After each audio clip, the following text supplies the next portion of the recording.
I'm Nate Lind, the online business broker, who's slightly obsessed with crunching numbers and helping entrepreneurs confidently answer the million-dollar question: how to value a company. I mean, sure, $1 million sounds nice, but you don't actually know if that's a fair price or if some random dude just drew a number out of a hat. Today I'm going to talk about income-based valuation methods, one of my absolute favorite ways to figure out what a business is really worth. First, let's be honest. Income-based valuation is like the reliable old golden retriever of the valuation world. Loyal, comforting, and helps you fetch a realistic number.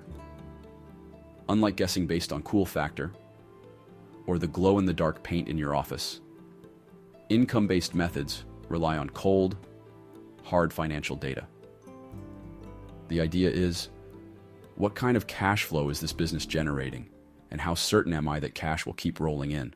The two big dogs of income-based valuation are the capitalization of earnings and the discounted cash flow, DCF, methods. Let's start with the capitalization of earnings approach. Basically, we take the business's net income, adjust it for any funky one-time expenses, like that time your cousin Dave insisted on hiring a clown for the company picnic, and then divide by a cap rate. The cap rate is kind of like a magic number that represents the return an investor would demand for the risk they're taking.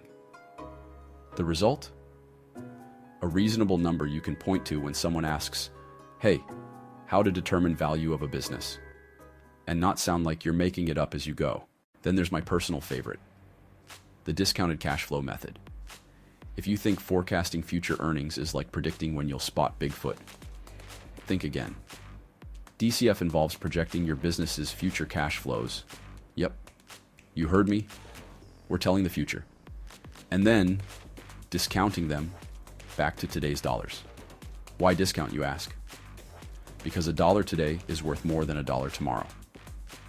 Just like a donut in your hand now is better than the promise of a donut next week. By doing this little financial time travel trick, we get a present value for all that future moolah, and voila, a strong valuation number. Now, these methods aren't perfect.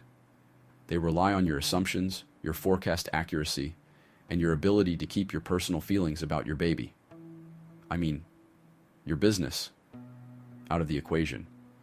But they provide a solid, evidence-based starting point.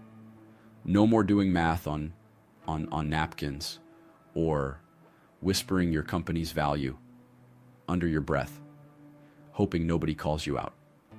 If you're thinking, "Nate, this sounds complicated. Can't I just click a button somewhere?" Well, you can try searching a how to value a business calculator online. But remember, garbage in, garbage out. If you don't put in the right assumptions, you won't get a good valuation. That's why working with someone who has a big old calculator on their hip, like me, Nate Lind, your online business broker, is a surefire way to get an accurate, professional valuation. If you're feeling the urge to dive deeper into this income-based wild ride, or if you've got questions like, "Nate, can you just do this for me?" I'm here to help. As a business valuation expert, I help entrepreneurs like you figure out what their businesses are worth before selling, buying, or just boasting at the next networking event. Seriously, who doesn't want that kind of bragging rights? Now that I've given you the lowdown, I invite you to subscribe to my channel and give this video a thumbs up to show a little love. Check out the link in the description below to grab a copy of my book, Maximum Exit, packed with actionable tips for boosting your company's value. And if you're ready to take the next step, hit me up about my business valuation services. I'll be happy to help you nail down that number. Let's turn those big ideas into big bucks.